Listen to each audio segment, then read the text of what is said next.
Next topic है हमारा predicting hybridisation. हमने हाइब्रिडाइजेशन टॉपिक जो है वो कंप्लीट कर लिया, लेकिन अगर कोई भी एग्जांपल हमें आ जाती है तो हम किस तरीके से फाइंड आउट कर सकते हैं कि ये मॉलिक्यूल की ज्योमेट्री क्या होएगी using the concept of hybridization. तो उसके लिए ये ट्रिक है कि कैसे हम इसको कैलकुलेट कर सकते हैं।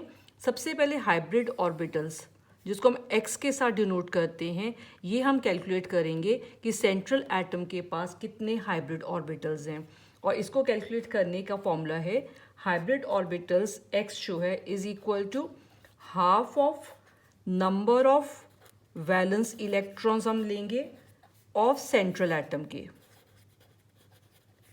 और इसमें हम ऐड करेंगे जितने नंबर ऑफ मोनोवेलेंट एटम्स हैं जिनकी वैलेंसी 1 होती है, जैसे कि FCl। इस पर ऑक्सीजन नहीं आएगा क्योंकि ऑक्सीजन क्या होता है, डाइवेलेंट होता है। जितने मोनोवेलेंट एटम्स लिंक हो रहे हैं सेंट्रल एटम के साथ वो हम लेंगे, number of valence electron central atom में ऐड करेंगे। अगर कैटाइन है तो जितना चार्ज लिखा हुआ है कैटाइन पे उतना हम क्या करेंगे, इसमें से सब्ट्रैक्ट करेंगे चार्ज ऑन कैटाइन। और अगर अनाइन है तो जितना चार्ज अनाइन पे है वो हम इसमें ऐड करेंगे।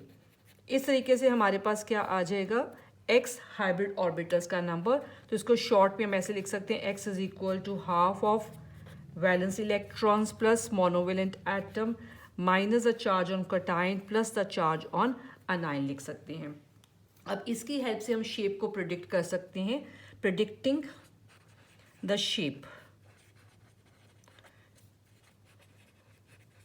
अगर तो जितने हमने हाइब्रिड ऑर्बिटल्स कैलकुलेट किए हैं, x की वैल्यू जितनी कैलकुलेट की है, अगर तो ये हमारी x equal to number of monovalent atoms के इक्वल आता है, अगर x की वैल्यू इसके इक्वल आती है, नंबर ऑफ मोनोवेलेंट एटम्स के इक्वल है, तो मॉलिक्यूल की ज्योमेट्री क्या होएगी, रेगुलर होएगी।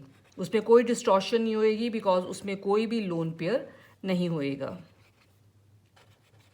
लेकिन अगर x की value equal to not equal to number of monovalent atom आता है, मोनोवेलेंट एटम्स का नंबर जो है लेस आ रहा है, they are less than the hybrid orbital, तो जितना डिफरेंस आएगा उतने क्या होंगे, लोन पेयर्स होंगे। The difference gives the number of lone pairs and thus the shape will be irregular, means distorted geometry होएगी मॉलिक्यूल की। अब x से हमें कैसे पता चलेगा हाइब्रिड ऑर्बिटल से कि ज्योमेट्री कौन सी होएगी, हाइब्रिडाइजेशन कौन सी होएगी। उसके लिए एक हमने टेबल लर्न करना है। इस पे हम x की वैल्यूज लिखेंगे, वैल्यू ऑफ x की वैल्यू अगर हमें पता है तो हम उससे हाइब्रिडाइजेशन लिख सकते हैं, और अगर हमें हाइब्रिडाइजेशन का पता है तो हम उससे जो है शेप या जिसको कहते हैं ज्योमेट्री जो है मॉलिक्यूल की वो डिटर्मिन कर सकते हैं। अगर तो x की वैल्यू 2 आती है, 3, 4, 5, 6, 7 तक हम करेंगे।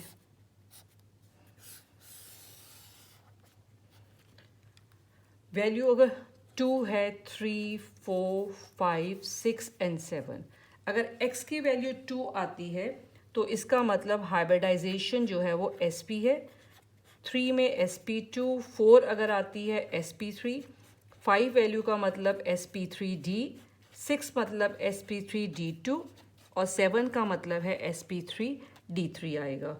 और शेप कौन सी होएगी, sp में हमने पढ़ा हुआ लीनियर ज्योमेट्री होती है, अगर sp2 है तो इसको कहते हैं ट्राइगोनल प्लेनर ज्योमेट्री, sp3 का मतलब टेट्राहेड्रल ज्योमेट्री होएगी, sp3d मतलब trigonal bipyramidal geometry, this is octahedral, और 7 में है pentagonal bipyramidal geometry, pentagonal bipyramidal geometry. अब इसको हम रिवाइज करते हैं और इसके कुछ एग्जांपल्स सॉल्व करते हैं। हाइब्रिडाइजेशन या ज्योमेट्री प्रिडिक्ट करने के लिए पहले हमने हाइब्रिड ऑर्बिटल्स कैलकुलेट करने हैं, जिनका फॉर्मूला है half of valence electrons of central atom, plus उसमें ऐड करने हैं मोनोवेलेंट एटम जितने सेंट्रल मेटल के साथ सेंट्रल एटम के साथ लिंक कर रहे हैं, माइनस इसमें से करेंगे चार्ज जितना कटाइन पे है, अगर कटाइन की एग्जांपल है। अगर अनाइन की एग्जांपल है तो जितना चार्ज अनाइन पे दिया हुआ है उतना हम इसमें ऐड करेंगे।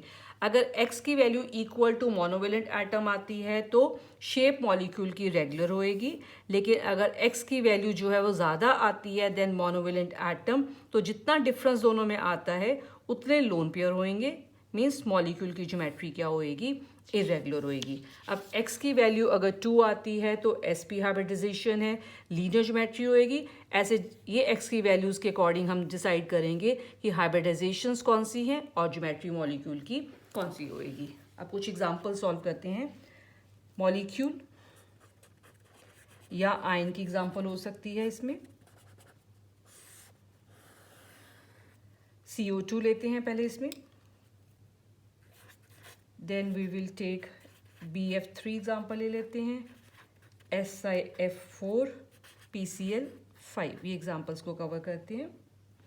और हमने क्या कैलकुलेट करना है, पहले x वैल्यू, इसका फॉर्मूला लिख लेते हैं, half of valence electron plus monovalent atom minus charge on कटाइन plus the charge on anion. x value से हमें क्या पता चल जाएगा कि हाइब्रिडाइजेशन कौन सी है। अगर हमें हाइब्रिडाइजेशन पता है तो हम ये भी देख लेंगे कि लोन पेयर आ रहे हैं या नहीं आ रहे हैं, और लास्ट पे हम क्या लिखेंगे, geometry of this species.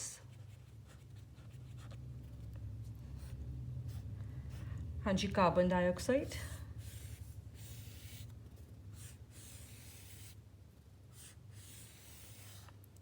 CO2 में x की वैल्यू है हाफ, वैलेंस इलेक्ट्रॉन कार्बन के लास्ट शेल में होते हैं 4, ये डाइवेलेंट है, मोनोवेलेंट एटम नहीं है। मैंने ऑक्सीजन पहले आपको बताया था डाइवेलेंट है, तो मोनोवेलेंट नहीं है तो यहाँ 0 आएगा। कोई कटाइन और अनाइन नहीं है तो हमारे पास कोई भी यहाँ पे कटाइन और अनाइन का चार्ज नहीं आएगा। तो इसको सॉल्व करके x की वैल्यू कितनी आ रही है, 2। अगर x 2 होता है तो हाइब्रिडाइजेशन कौन सी होती है, sp। यहाँ पे हमारे पास मोनोवेलेंट एटम तो है ही नहीं है यहाँ पे, तो लोन पेयर नहीं होएगा। और ज्योमेट्री क्या होती है, लीनियर होती है। अगर sp हाइब्रिडाइजेशन है तो ज्योमेट्री क्या होएगी, लीनियर।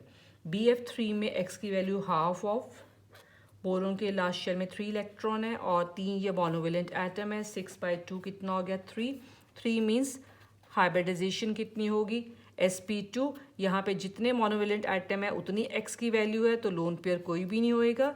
एंड 3 का मतलब ज्योमेट्री कौन सी है, trigonal planar geometry.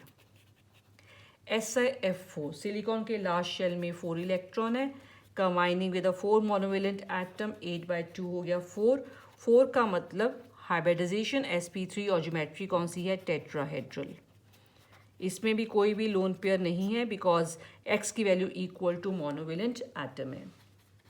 Half of phosphorus के लास्ट शेल में 5 इलेक्ट्रॉन है, 5 valence electron, combining with 5 monovalent atom, 10/2 means 5 का मतलब sp3d हाइब्रिडाइजेशन। कोई भी लोन पेयर नहीं है because number of monovalent atom are equal to x। और ये जो ज्योमेट्री है ये है ट्राइगोनल बाय पिरामिडल ज्योमेट्री। तो इस तरीके से हम इसकी हेल्प से ये फाइंड आउट कर सकते हैं, कोई भी एग्जांपल हमें दी हो हम उस स्पीशीज़ की मॉलिक्यूल या आयन की ज्योमेट्री बता सकते हैं, उसकी स्टेट ऑफ हाइब्रिडाइजेशन को कैलकुलेट कर सकते हैं।